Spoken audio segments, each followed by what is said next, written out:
Mahirap ba magpa-book ng CFO? What is CFO?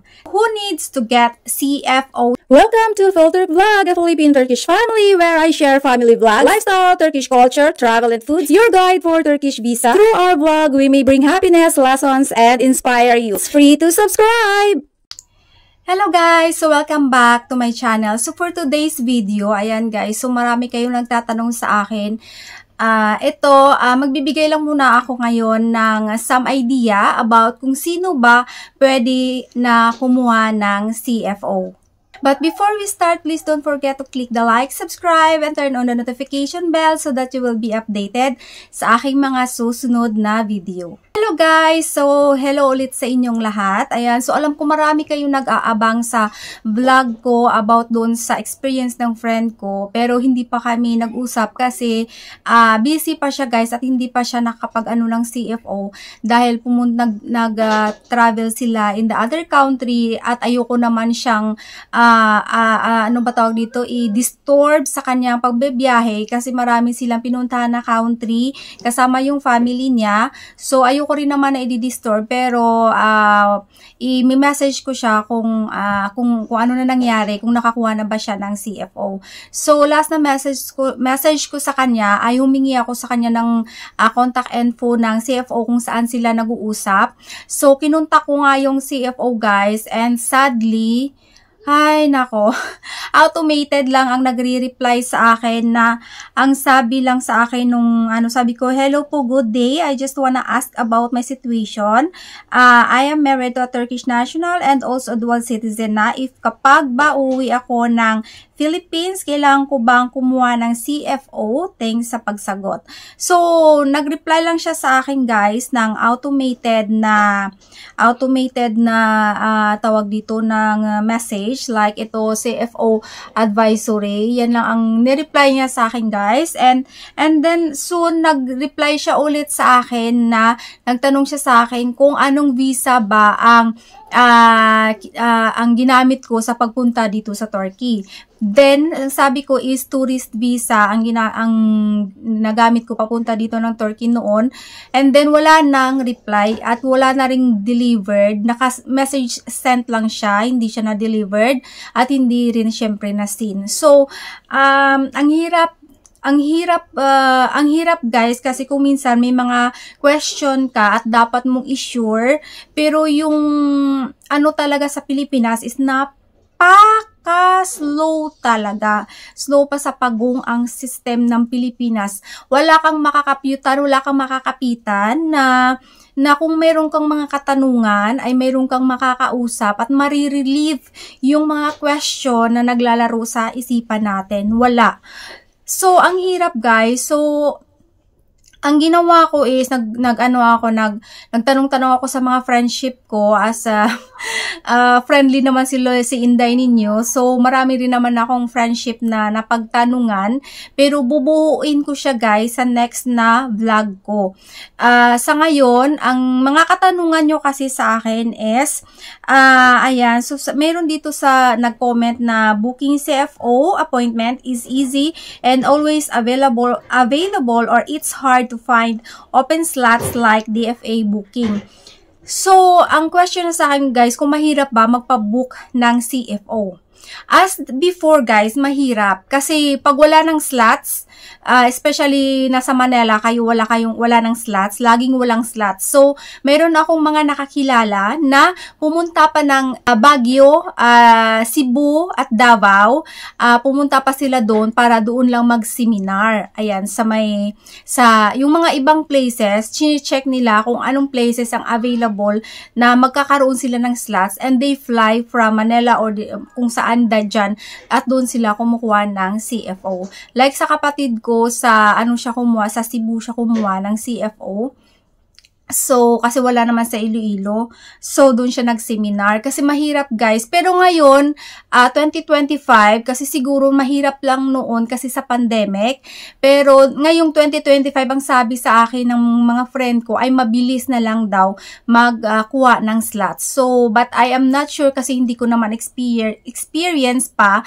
At experience lang din naman ng mga nakakilala ko na sa ngayon 2025 ay medyo easy na daw kumuha ng slots. So, pag open mo na kanilang website, so mayroon na doon na registered or kung anong gusto nyong kunin.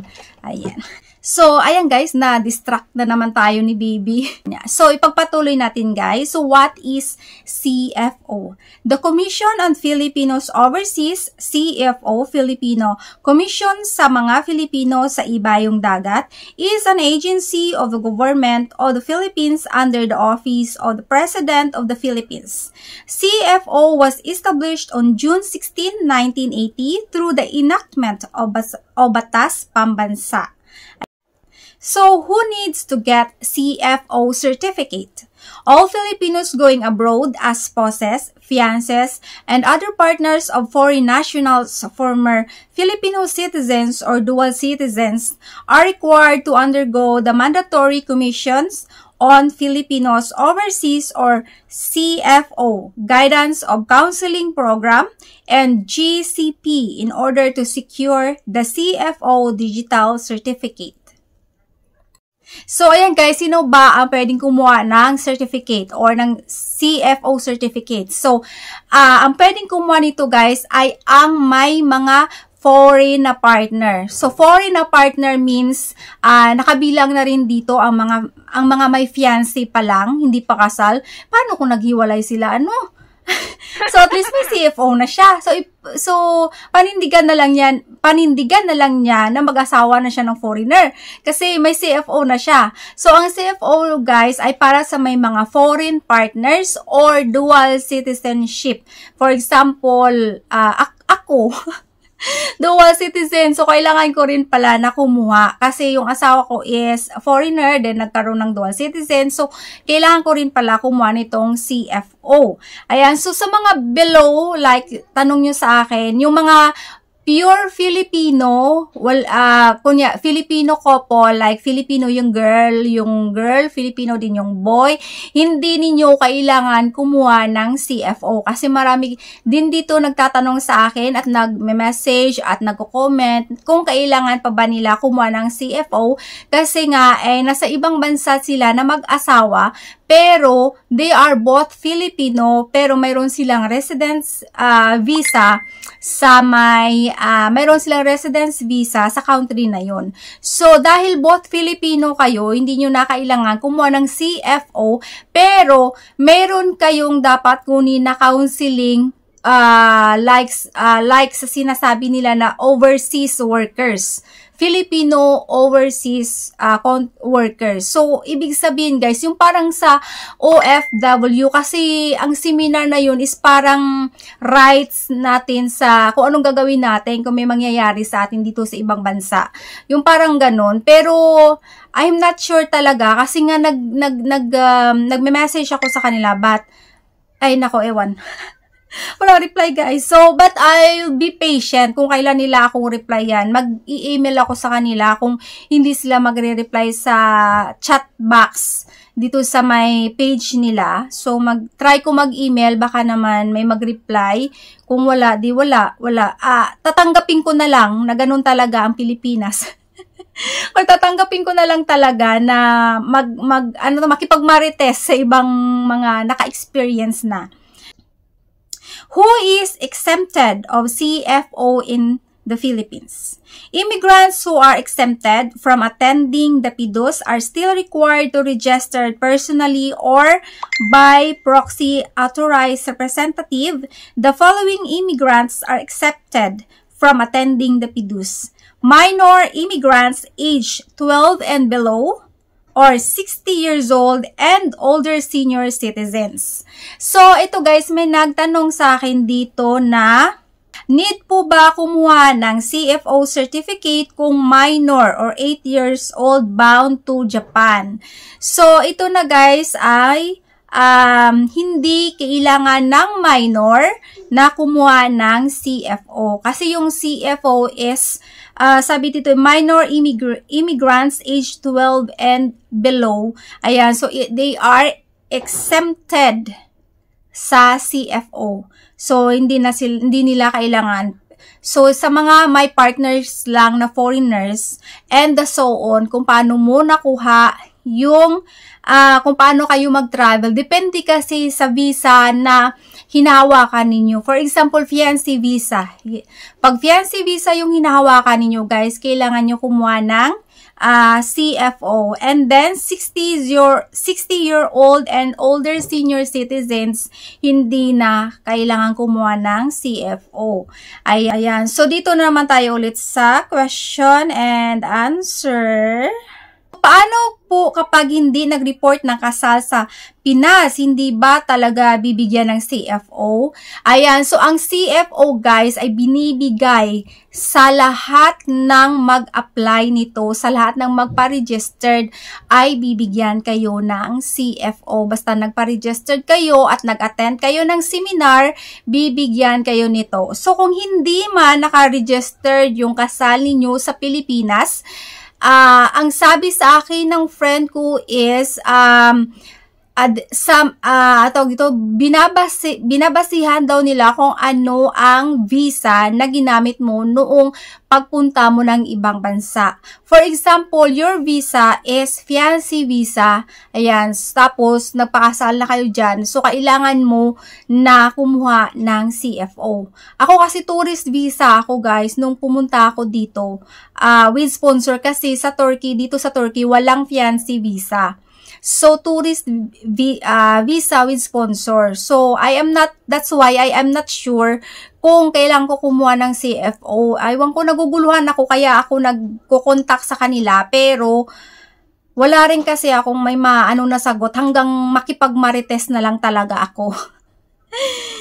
So, ayan guys, sa mga minor guys, hindi na pwede kumuha ng CFO. Ayan, ito nga sabi sa akin, sa totoo lang po maraming kababayan ang nakapag-asawa abroad na hindi nag-register ng kasal sa Philippine Consulate. Kaya pahirap ang dagdag document sa pagbalik abroad ang CFO. Kaya may ayaw ng magbakasyon, baka sila ma-offload. Kaya wait namin sa next vlog mo ma'am at ma-share kung ano ang experience ng kaibigan mo. Ayan, so ang experience niya guys, hindi ko pa ma-share. Wala pa kaming time na mag-usap. Kasi nag-travel all around the world pang Inday ninyo.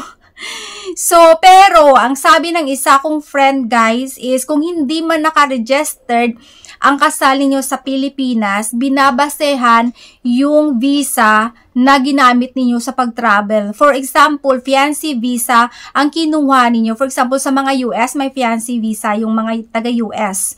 So, yun ang binabasihan nila, yun ang ipiprint out ninyo, yung visa ninyo nakalagay. For example, yung visa na dito sa Turkey, kung dito ka sa Turkey, so yung visa na kinuha mo is family unification visa, so kailangan mo talaga kumuha ng CFO.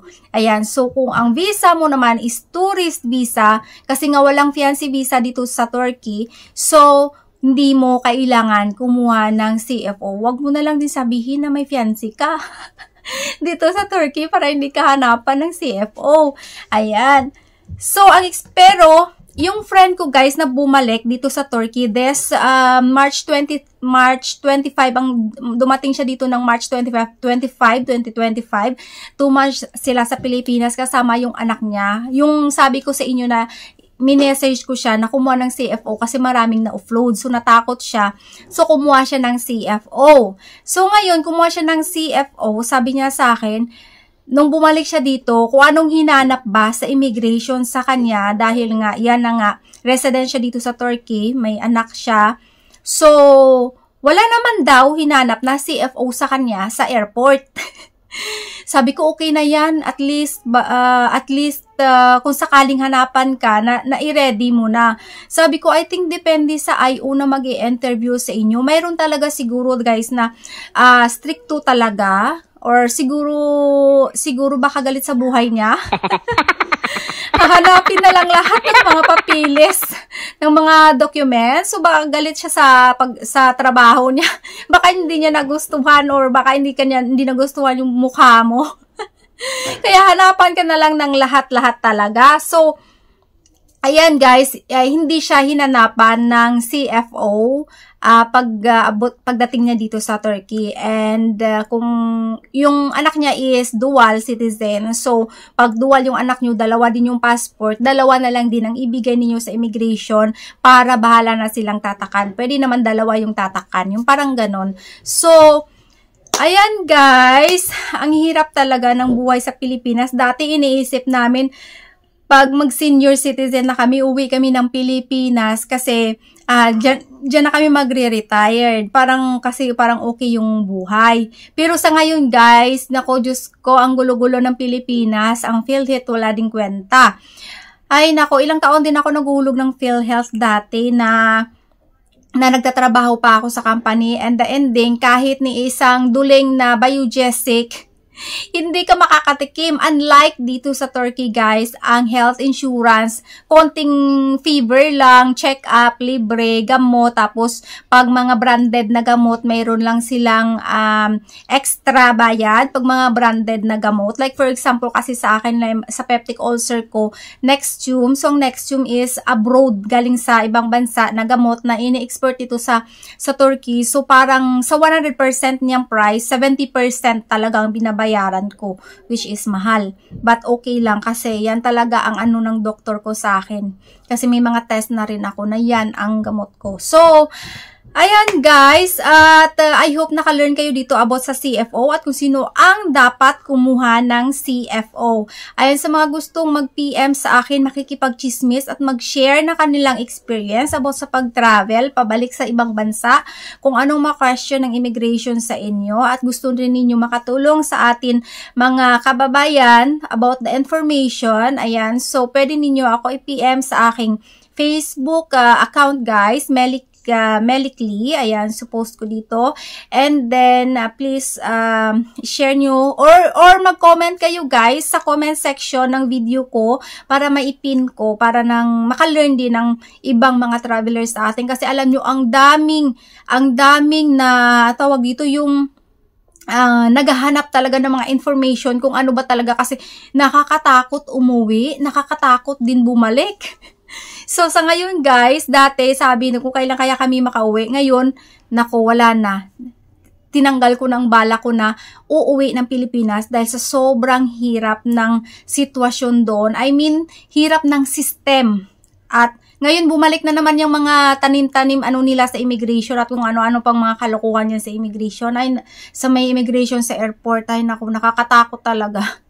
At na-trauma na ako guys kasi may experience na rin ako dati before sa airport na yan, sa mga airport niyan sa Pilipinas. Thank you so much sa lahat ng mga sumusuporta sa akin. Well, I'm gonna update you soon about this CFO at marami nga rin kayo tawag dito yung ng utak nyo, at kahit ako, litong-lito na rin. So, ayan, thank you so much at bye-bye. See you sa aking mga susunod na videos.